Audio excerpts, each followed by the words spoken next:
Good day guys and welcome back ulit sa ating channel po. Today's video, Honda Wave 100 ay nagkaroon ng problema sa kanyang makina. Sabi nyo na guys, ito ay biglang nag-iingay no? So yun natin guys, susi para marinig nyo ang tunog ng kanyang makina. Meron siya. Let's go!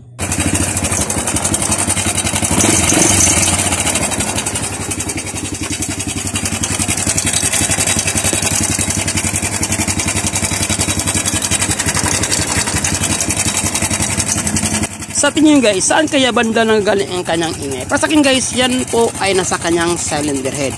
Siyempre, para masimulan natin ang ating trabaho guys, ay kailangan ba kasi natin ang kanyang fairings para ma-check natin ang kanyang cylinder head.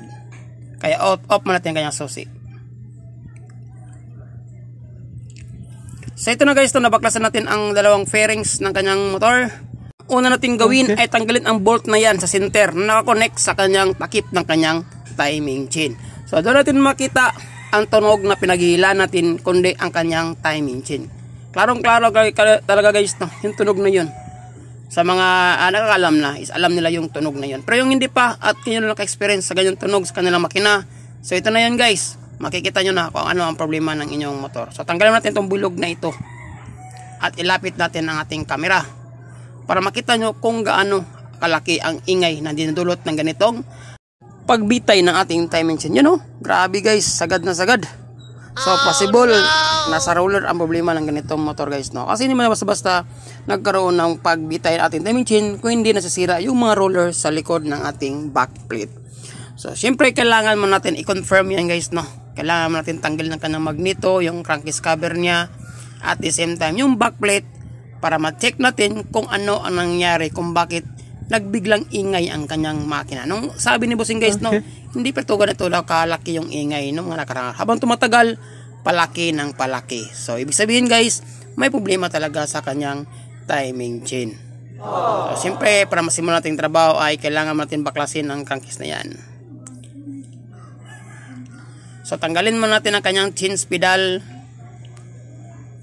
Pagkatapos ng change pedal, lahat ng 4 na bolt na connect sa kanyang crankcase shell cover ay tanggalin natin guys. So yung mga nakaplano mag-DIY, kayang-kaya nyo ito kapag napanood nyo ang video ito, kapag meron kayong pangtanggal ng magneto. So pag matanggal na natin yung crankcase shell cover guys, ang next na natin tanggalin is yung kanyang magneto syempre. So kung meron kayong impact wrench, kahit wala kayong pang electric impact wrench, pneumatic, yung hangin, so kahit impact wrench lang ay sapat na. So yung mga nakaplanong mag-DIY sa kanilang bahay, at least makita nyo kung ano ang problema ng inyong motor, meron siya. Okay. Yun, natanggal natin ang kanyang crankcase cover. Nakikita natin ang kanyang magneto.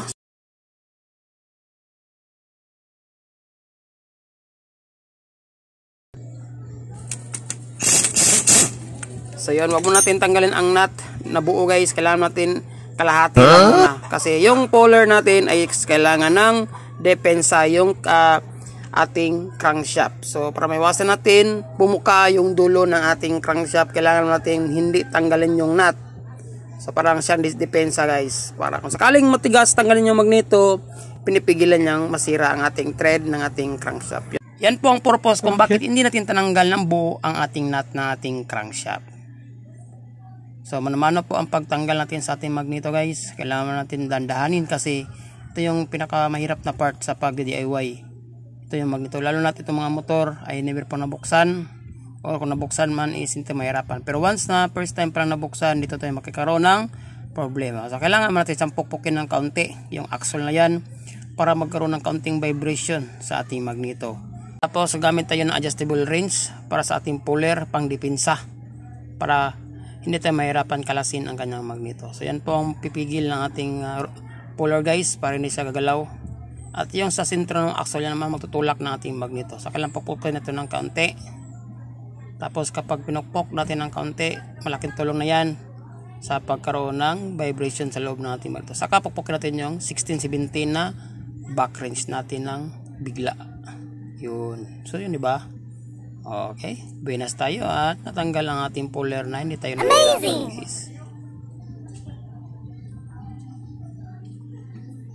So kapag matanggalan natin ang kanyang puller, next tanggalin natin buo ang kanyang nut. So see, di ba? nadipinsahan natin masisira ang kanyang thread. So, yung mag-DIY, alam nyo na mga discarding malupitan natin guys. So, kailangan natanggalin muna natin ang kanyang washer muna.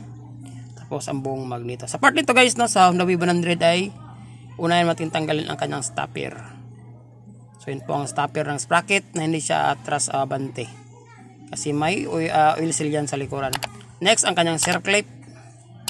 Yung lock na ating starter motor. Starter sprocket na maliit na connect sa ating starter motor.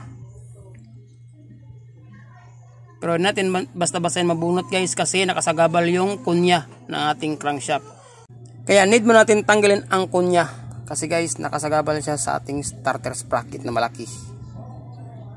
May ibang motor naman guys, no, na mga ganitong design na mga dry type is hindi na kailangan tanggalin yung kunya. Kung saan na lang natanggal yung mga sprocket. Pero sa itong Honda Wave nito guys, no, medyo nahirapan tayo kasi guys, kailangan natin sikwatin ang kanyang kunya para mabunot natin ang kanyang starter sprocket. Katulad ng Rose, Skygo, mga China na motor guys. So, nunod ang tanggalin yung mga kunya. Pero itong Wave at saka XRE magkapareha lang ata na nakasagabal yung kunya. Saka natin mabubunot yung starter sprocket. So, yun. Okay. So, siyempre, kapag natanggal natin yan, next naman is yung dalawang bolt ng ating backplate. Sa part nito guys, gamit na tayo ng impact wrench. So, yung ano man ang impact wrench lang natin. Yung old school natin na impact wrench. Yung pang pinupupok lang natin guys. Kailangan natin panchirin ng kaunti yung dalawang bolt na yan para meron kaunting vibration sa ating bolt guys. Para madali siyang piktusan kapag gagamit na tayo ng o madali siyang matanggal kapag pinuktusan natin ng kaunti yung bolt. Diba? Yun. Madali lang siya tanggalin, diba? Isang pukpok, dalang pukpok lang ng impact wrench, luluwag ng ating bolt. So, paano ba tanggalin ang backplate na hindi masisira or masisira yung stopper, lalagyan ng stopper ng ating backplate guys? So, napakasimple lang. Nagamit lang tayo ng vice grip. So, yung part na kung saan nakasabit yung stopper ng ating starter sprocket na maliit, doon natin ikakagat yung vice grip natin. So, ang purpose na itong vice grip natin kung saan dyan natin ilalagay yung malaking flat screw na gagamitin natin pansikwat. So, before natin tanggalan yung backplate guys, kailangan nyo nang itap ang ating camshaft sprocket. So, meron kayong makitang dot dyan. Yung dot na yan, at the same time, yung kunya niya, yung tinanggal natin kanina, dapat is naka-level sa ating makina. Kapag naka-level sa ating makina yung nalagyan ng kunya, so yung tinuro ko guys yung nalagyan ng kunya, kapag nakasintro yan sa ating makina at yung maliit na dot na yan, yan po ang kanyang tamang timing mark. So yun, ako plano mag-DIY. Yung hindi pa alam ko anong timing mark ng ganitong mga motor, kailangan yung i-check nyo muna guys before nyo baklasin. Pero kung sakaling i-assemble nyo ay hindi kayo mahirapan. Kasi kapag hindi nyo alam ang timing, lalo sa mga baguhan at nag-aspire na magbaklas, baka hindi nyo paandar uli ang motor. Kapag hindi nyo nakuha ang tamang timing ng crankshaft at the same time yung sprocket natin at yung cam lobe natin kung naka-close ba ito o na hindi. So ilagay natin dyan ang adjustable, tapos sabay sikwat ng maliit na blocking flat screw. Madali natin matanggal ang kanyang backplate na hindi kayo mahirapan guys. Yun, di ba? So kitang-kita na natin na may problema talaga ang kanyang roller guide sa part na ito guys. Durog ang kanyang roller guide. Hindi tayo nagkamali sa ating suspitsya kung bakit may biglaang pag-ingay o clansing sa kanyang makina. Dahil yun sa nadurog ang kanyang roller guide. Yung dalawang roller guide sa kanyang block at saka yung roller guide na maliit, yun o, wasak ang kanyang roller guide, klarong-klaro. Yan po ang roller guide ng kanyang block. Yan po ang nadurog sa ating makina. Yung maliit naman na roller guide na paremang ngipin, nahati din siya sa dalawa guys. So Lods, Idol Pops, bakit nagkaroon ng ganyan senaryo ang ating motor? Habang tumatagal guys, yung mga rubber sa ating makina, sa loob ng ating makina, kapag nababad yan sa oil, unti-unti yang tumitigas. Habang tumatagal, dumating yung mga panahon na hindi natin inasahan, kosa yang mabibiyak at mababasag. So, yun ang dahilan kung bakit nagkaroon siya ng biglaang ingay sa ating makina. Kasi wala lang nagpipigil sa ating timing chain na hindi siya magkaroon ng pag-ingay sa loob ng ating makina. Kasi pag walang yung nagtutulak, automatic yung timing chain natin is nagkaroon niya ng pagsalpok-salpok sa ating block at isa yung mga metal part na matatamaan niya sa loob ng ating makina. So, pwede natin tanggalin ang kanyang dalawang bolt na kanyang camshaft sprocket. So, kung ano ba guys, no? Kung anong dahilan, kung bakit nagkaroon ng ganyang senaryo ang ating makina. Yan po ay kusang nangyayari, no? Kapag umabot ng ating edad, ng ating motor, at never pa itong na palitan ng mga pisa sa loob. Especially yung mga rubber na biglang tumitigas habang tumatagal sa loob ng ating makina. So, hindi natin palitan yung timing chain guys kasi may edad na rin ang timing chain ni Bossing. So, siyempre doon ko na share sa inyo kung anong haba sukat ng timing chain ng ating Honda Wave 100. At the same time, magpapalit din tayo ng dalawang roller guide na maliit at saka malaki sa kanyang block. So, pati timing chain, papalitan na din natin para sureball talaga tayo na wala na tayong isipin pang problema kung sakaling mag-iingay naman uli ang kanyang motor. Bunot natin ang kanyang timing chain guys is meron siyang natutulak na toser sa ilalim, no? Tanggalin mo natin yung malaking bolt na yan na naka-osle, yun na connect sa kanyang toser. Kasi kapag nakatulak pa ng ating tensioner toser guys, maaring mahirapan tayong tanggalin ang ating timing chain. Dala na rin is yung roller sa ibabaw is meron pang natirang kalahati. So tinatulak yung timing chain, kaya nahirapan tayong tanggalin ang ating timing chain sa kanyang crankshaft sprocket. Yun. Since natanggal natin ang kanyang toser, yan guys, napapull out na natin ang kanyang timing chain. Since nasira na ang kanyang roller guys, matik na. Pati timing chain, hindi natin siyang palitan. Depende na sa inyo kung saan nyo ipalusot yung timing chain guys. Pwede rin sa cylinder head nyo ipalabas, pwede rin sa ilalim. O yung sa may backplate na parte ng ating makina. Pwede na natin dyan bunutin yung ating timing chain. Pero sa part na ito guys, dito natin siya i-pull out sa malapit sa kanyang crankshaft assembly pala. Yun. Nalimutan kong tanggalin ang ating camshaft sprocket kaya natagalan tayong i-pull out ang kanyang timing chain. Itong motor ni Bossing guys, no, estimate ko na sa mga, sabi niya is nasa mga 7 years na daw. At never pa itong napalitan ng timing chain at saka roller guide. So sapat na rin yan sa edad na yan. Nabibigay talaga ang ating roller guide at the same time ang ating timing chain. So nila talaga siyang palitan. Since naubusan ako ng timing chain guys, nasukat ng kanyang motor. At syempre ang meron lang ako is dalawang roller guide. Pupunta tayo sa bayan, no, at bibili tayo ng bagong timing chain. 1 hour later. So ito na, nakabili tayo ng bago. So ito yung sukat ng kanyang timing chain, 88 length. So ibig sabihin guys, 88 po ang haba ng timing chain ng ating Honda Wave 100. So siyempre magpapalitin tayo ng roller, dalawang roller. Before natin siya ikabit guys, ipapakita ko una sa inyo ang dahilan kung bakit hindi natin palitan ang ating timing chain. So kapag sobrang gamit na ating timing chain, meron na talaga siyang pagkaroon ng diferensya, no? So nagkaroon na siya ng paglaylay o pagbitay. Ito lang gawin nyo, kuha lang kayo ng maliit na flat screw, tapos itabi nyo ang naunang timing chain at saka bagong timing chain. Doon nyo na makita ang diferensya ng dalawa guys. So ito na yan. Pagmasdan nyo ang una at saka bago, di ba may diferensya siya? Ibig sabihin, hindi na talaga natin palitan ng bagong timing chain ang kanyang motor. Kasi apektado po ang tunog ng kanyang makina kapag may problema na ang timing chain. So tapos yung mga roller din is mapiktuhan din. Kahit bago ang ating mga roller, kapag ating timing chain ay luma na, mag-iingay pa rin yan guys. So kita nyo ba ang diferensya ng dalawang yan? So kahit napakikli lang ang diferensya niya, malaki na po ang impact o ingay na may dudulot niyan sa loob ng ating makina. So siyempre before natin ikabit ang ating bagong timing chain, ay lalagyan natin siya ng lubrication o pampadulas.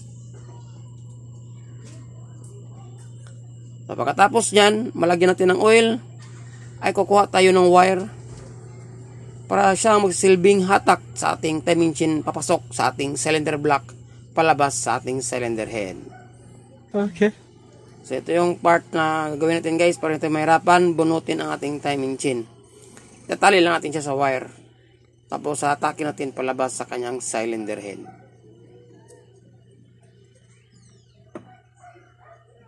So yun, ganoon lang guys. So ito yung mga diskarte natin sa mga nagdi-DIY at nag-aspire magtrabaho sa kanilang motor. So yung mga tips na ito guys, malaking tulong na rin to sa inyo. So, unti-unti na natin hatakin ang ating bagong timing chain. Saka natin ilagay sa kanyang crankshaft, yung ngipin sa kanyang crankshaft na sprocket. So, kapag okay na, dapat natin i-close ang ating cam loop guys, kasi baka naka-partial open yan. So, much better is naka-close ang ating intake at saka exhaust na valvula. So, paano ba malaman? Kapag siniswing-swing nyo ang kanyang cams guys, is gumagalaw-galaw siya. Ibig sabihin, may play na siya. At nangalugan, naka-close ang ating intake at saka exhaust na valvula. So magpapalitan tayo ng bagong roller guide sa gitna ng kanyang cylinder block. Sa kasi yung nadurog na roller guide guys, yung una natin nakuha, yun ang roller guide ng ating cylinder block.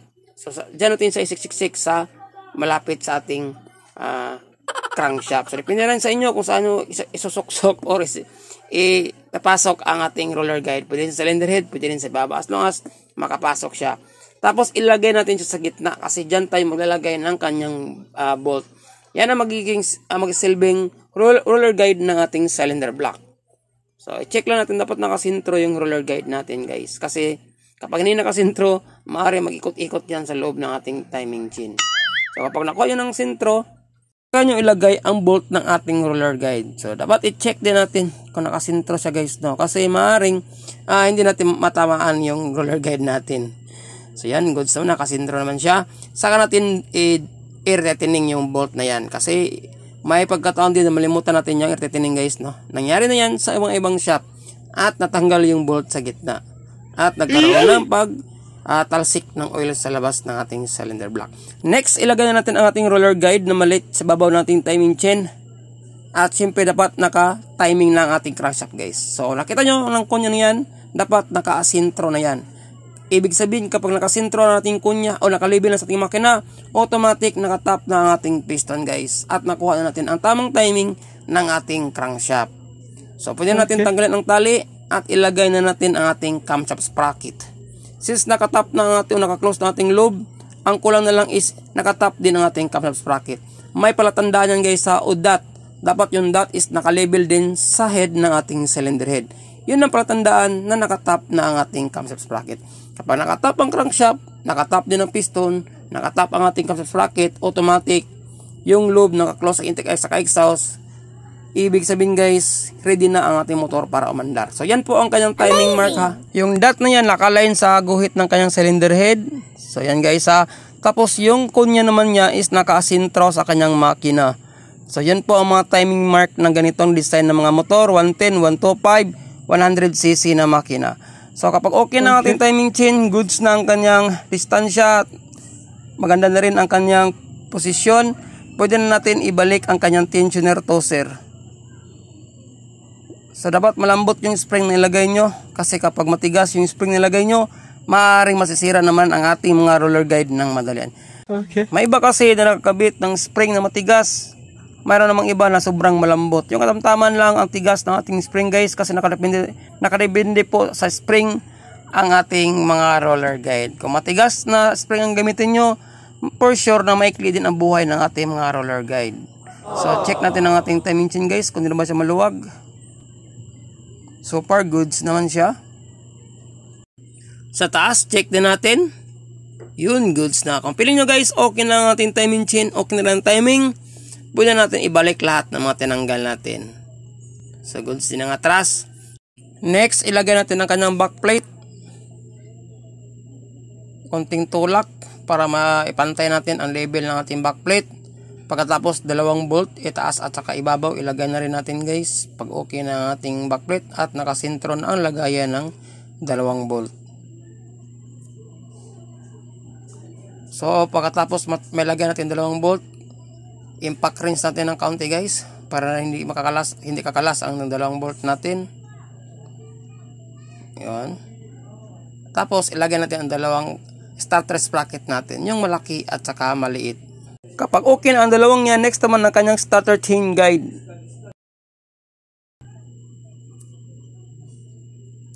Pagkatapos ang stopper ng ating starter sprocket na malaki. Next, higpitan natin guys. Pagkatapos mahigpitan ay ilagay natin ang circlip ng ating starter sprocket na maliit. Baka lang makalimutan yan. Pagkatapos nyan, ilagay na natin ang kunya. Sa paglagay ng kanyang kunya guys, medyo may katigasan siya ng kaunti, no? Kasi nung tinanggal natin siya, medyo part na matigas talaga siya. Kasi nga di pwede siya na maluwag lang. Kasi kapag maluwag siya, delikado ang ating magneto na madaling mag-iingay o gumagalaw. Pupukpukin naman siya ng dandahan natin guys. Unti-unti naman siyang papasok yung kunya na yan sa kanyang kalalagyan. Kaya habaan natin ng kaunti ang ating pasensya. Yun. Pag lagi okay na, sabay pukpok ng martilyo para maging align siya at level na sa kanyang crankshaft. Saka natin ilagay ang kanyang magneto. Pagkatapos ilagay yung magneto, ang kanyang washer naman ang ating ilagay. Tapos ang kanyang nut. At siyempre, huwag natin kalimutan higpitan ng ating magneto.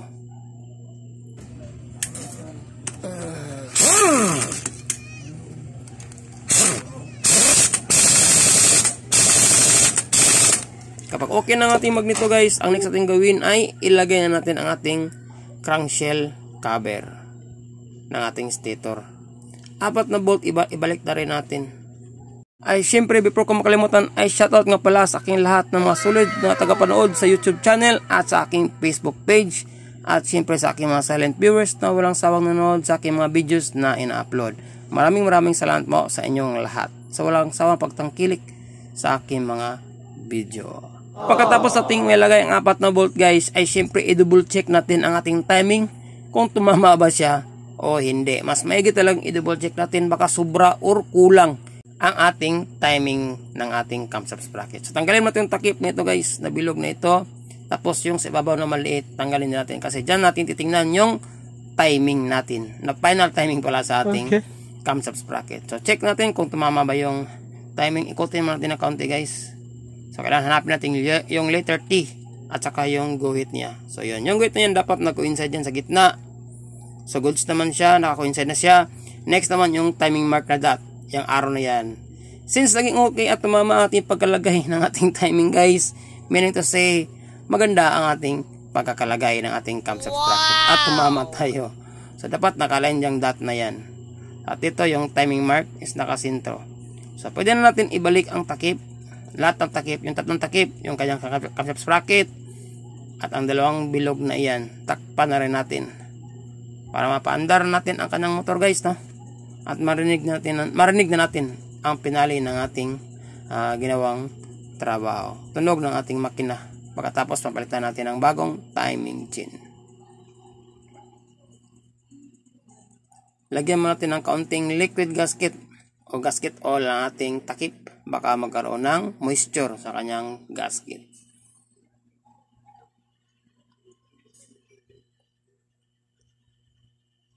At pagkatapos dyan ay takpan na natin.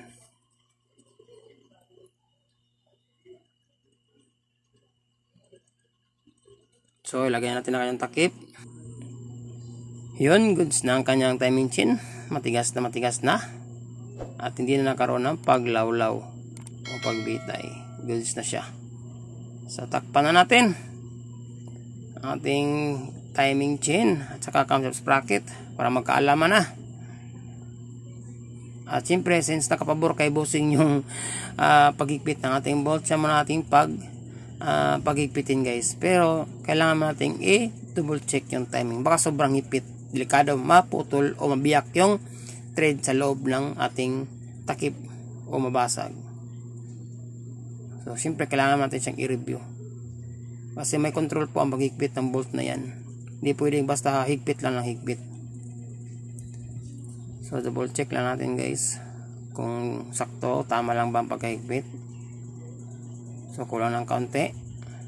Kapag okay na, ilagay na natin ang kanyang spark plug cap. Before natin iuna kanyang susi guys, ay parinig ko muna ang tunog ng kanyang makina nung hindi pa natin siya pinalit ng lawan.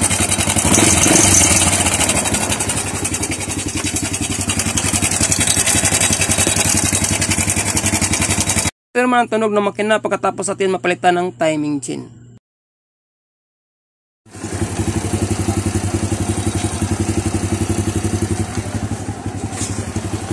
Oh my God!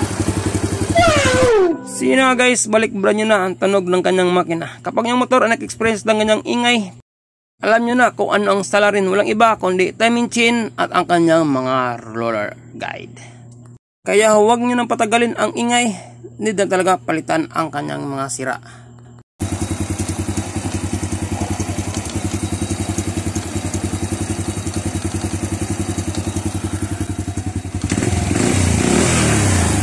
Yun lang guys, nasa araw na ito. Sana may natutunan naman kayo. Maraming salamat. At siyempre see you sa akin next video. Right safe, God bless. At sa akin na pakasipag gamitin ako. Ayos.